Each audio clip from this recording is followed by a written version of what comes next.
देखो, बैठे बैठे अनुभव का मतलब होता है देह भाव का त्याग करके भगवत भाव रूपी शरीर की प्राप्ति, फिर उससे धाम आदि का दर्शन। जो दिव्य लीलाएं हैं वो इन शरीर से नहीं होती।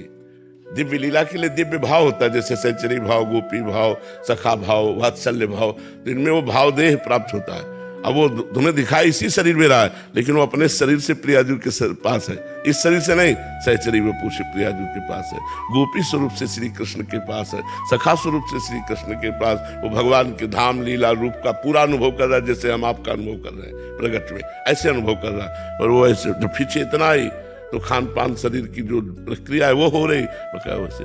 जैसे भाई जी से हनुमान प्रसाद पोद्दार जी के लिए आया कि कलम लेकर के संपादन के लिए बैठे और लीला में प्रवेश हो गया। अब 20-20 घंटे तक ऐसे बैठे, 20 घंटे बाद फिर सुध आई, फिर घड़ी में दिखाई पड़ा। जैसे श्री बिहारी देव जी के लिए आता है, दतून करे 3 दिन 3 रात दतूने मुंह में लगी रही बिहारी जी के आंतरिक लीला में। तभी बिहारी जी को सेवा में दे दिया कि हमसे सेवा नहीं हो पाएगी प्रगट में, क्योंकि अब सुध ही नहीं। अब 3 दिन 3 रात तो कौन बिहारी जी को भोग लगावे, इसलिए सेवा के लिए दे दिया।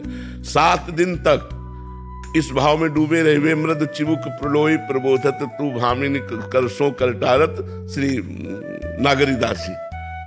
अब 7 दिन 7 रात को उसी शोभा में डूबे हुए हैं। तो वो सिद्ध महापुरुषों का जो सिद्ध भाव देह होता है, उस भाव देह के द्वारा भगवत धाम, भगवत रूप, भगवत लीला का प्रगट रसास्वादन होता है, ये शरीर रहते हुए भी।